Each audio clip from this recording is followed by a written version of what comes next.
Welcome to Mix Mode.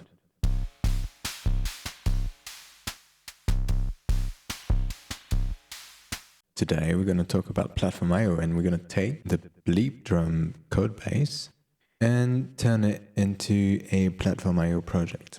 So what I've done is I pulled from GitHub and I made a couple of changes to make it work with my unit here. I used the find statement to map all the pin out, and if you need to change something because you've built it differently, you just change it once and it changes for the whole code. Apart from that, this is just his code, the version 15, which is the latest one that he's releasing this year right now.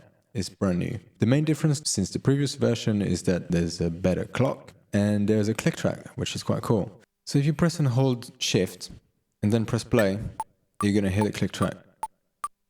Press record.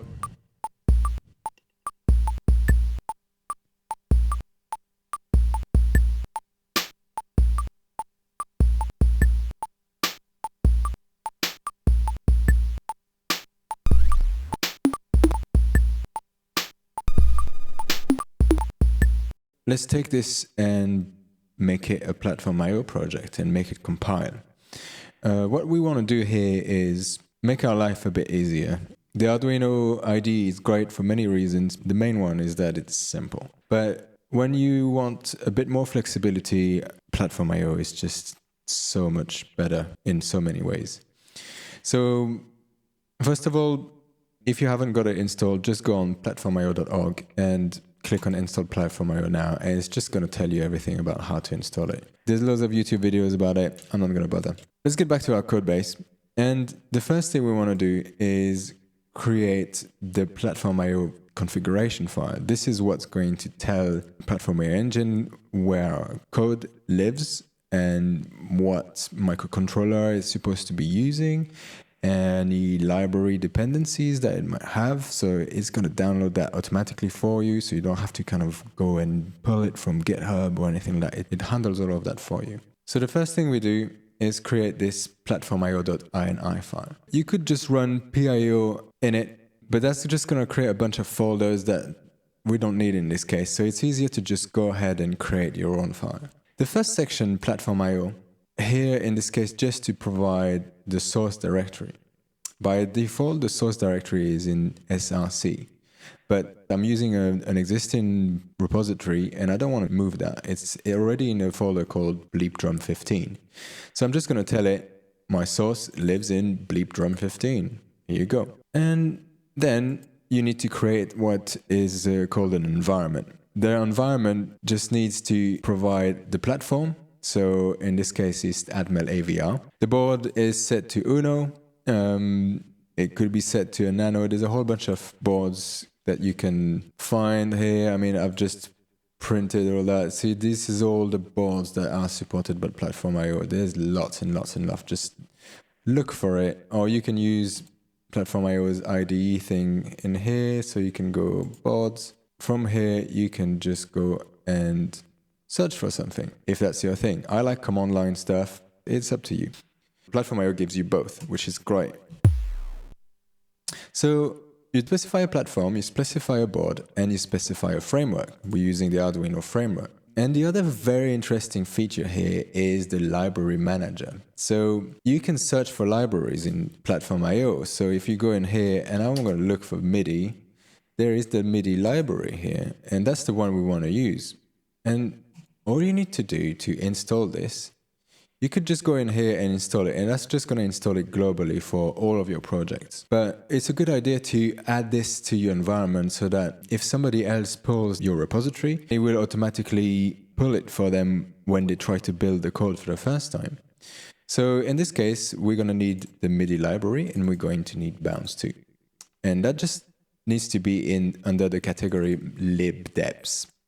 So now that we have our configuration file, we can just build our code. So to build your code, you can do Control-Alt-B, and that's going to build it. Or you can type the command pio run. That's the same thing. And when you run it, it goes and gets the libraries that you need, and it just compiles it. And at that point, it doesn't upload it to your microcontroller. If you want to upload it, you either use the Ctrl-Alt-U shortcut or you do PIO run-T for target, upload. And at this point, it's going to build it, but it's also going to look for your Arduino and flash it. And as it's building this thing, I can see it's doing something weird here. My .ino file, it creates a temporary CPP file and deletes it. So what they recommend to do when you convert your project from an Arduino project to a platformio project is to actually rename your .ino file to your CPP and to include Arduino. That's just not going to make much difference. It just means that when you build it, it doesn't create that other temporary thing. It's just ever so slightly faster. The other thing that we can do here is to create multiple environments with slight differences. In this case, I want to be able to build the same code, but with different set of samples. But I don't want to have to change my code every time I want to do that. I just want to tell the compiler, hey, use that file for the samples and not the other ones.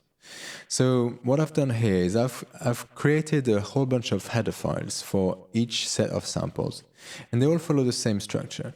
The only difference is the actual content.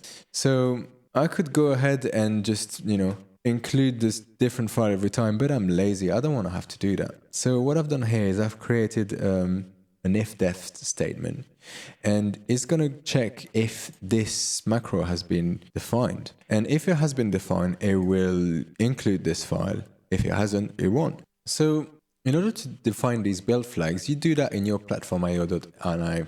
What I've done is I've taken my original Bleep environment and I've removed the name. What you can do is you can then create children of env. So if you have env colon and then another name, this creates another environment called Bleep, which is a straight copy of it. But you can then add things to it or modify things. So in this case, I want to add the Bleep build flag or the dam build flag or the dam2 build flag in order to select the sample.h file that I want. So when you want to build this thing, all you have to do is actually specify which environment you want. So if you go PIO run-t upload, that's just going to upload the thing.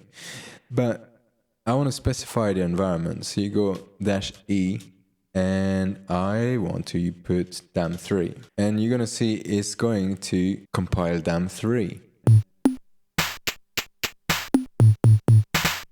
That's what I've got on my Arduino. If I want to do dam2, just go and do dam2. Should we check out dam1?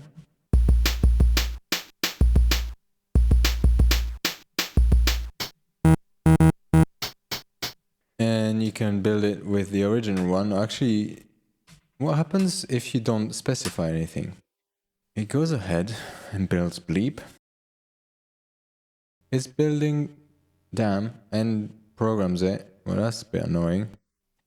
Now it's building dam2. And now it's building dam3.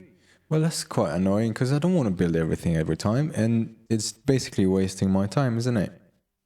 So great, success, but I don't want that. I want to be able to just build one by default, the one I like the most. And then the other ones I just specify when I want to build them.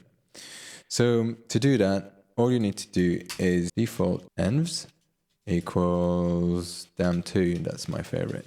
So if I now go PIO run, that's just building dam2 and not the other ones. And that's pretty cool because that's the one I want most of the time. Cool.